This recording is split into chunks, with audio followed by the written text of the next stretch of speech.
Hello everyone, welcome to WhatsApp Bollywood. Bollywood actress Deepika Padukone और रणवीर सिंह 2018 में अपने फैमिली और क्लोज वंस की मौजूदगी में इटली में शादी के बंधन में बंध गए। इस शादी को लेकर मीडिया और हमारे देश में काफी एक्साइटमेंट थी, जिसके चलते इस जोड़े ने शादी को सीक्रेट रखा था। लेकिन आपके मन में भी ये सवाल जरूर आया होगा कि इतने बड़े सेलिब्रिटी ने अपनी शादी को सीक्रेट कैसे रखा।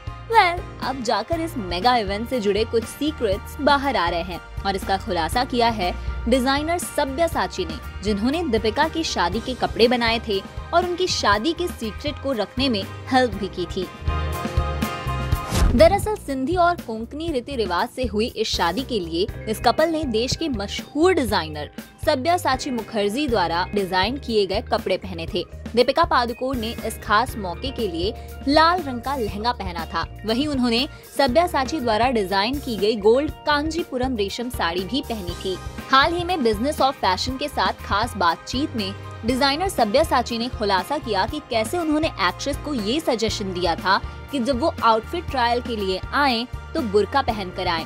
डिजाइनर ने कहा, इस शादी को सीक्रेट रखने के लिए उन्होंने अपनी टीम से कहा था नाओमी कैम्पबेल एक भारतीय राजकुमार के साथ शादी के बंधन में बंध रही हैं, क्योंकि वो ये नहीं बताना चाहते थे कि उन्होंने जो पोशाक तैयार की है वो दीपिका के लिए थी। सब्यासाची ने कहा, जब देश में किसी बड़े सेलिब्रिटी की शादी होती है तो सबसे बड़ी चिंता की बात ये हो जाती है कि उनके शादी से जुड़ी हर डिटेल को सीक्रेट कैसे रखा जाए।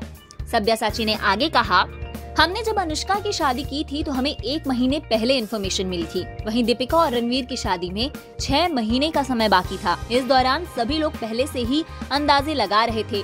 प्रेस में इनकी रियल शादी से पहले 50 बार वेडिंग रूमर के आर्टिकल्स आ चुके थे। ऐसे में इतने लंबे ड्यूरेशन तक सब कुछ सीक्रेट बनाए रखना काफी चैलेंजिंग था। सब्यासाची ने अपनी बातचीत में आगे कहा, दीपिका चोरी छिपे अपना नाप लेने के लिए यहीं आती थी और मुझे डर होता था कि कहीं प्रेस तो उनके पीछे नहीं है। मैं दीपिका से कहता रहा कि बुर्का पहन कर आओ और दीपिका ने कहा, अगर मैं बुर्का पहन कर आऊंगी तो मुझे स्पॉट किया जाएगा। सब्यासाची ने ये भी बताया कि कुछ और लोग जो माप के लिए उनकी मदद कर रहे थे वो जानते थे, लेकिन मेरी फैक्ट्री में 1800 लोग काम करते हैं। वो जानते थे कि नाओमी कैम्पबेल की शादी एक भारतीय राजकुमार से हो रही है और इसीलिए ये लहंगा बनाया जा रहा है। ये बताते हुए कि उन्होंने दीपिका को नाओमी कैम्पबेल के रूप में कोड वर्ड क्यों दिया, इस पर सब्यासाची ने कहा, मुझे एक कोड वर्ड की जरूरत थी क्योंकि मैं हर समय ट्रैवल कर रहा था।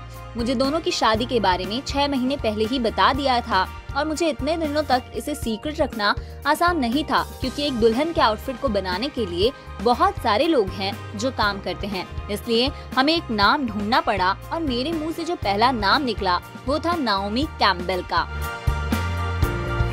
सब्यासाची ने बहुत ही डिटेल में बताया है कि उन्होंने दीपिका की शादी को सीक्रेट कैसे रखा। इस स्टोरी के बारे में आप क्या कहना चाहेंगे? कमेंट्स के जरिए हमें जरूर बताइए और ऐसे ही अपडेट्स के लिए देखते रहिए व्हाट्सअप बॉलीवुड।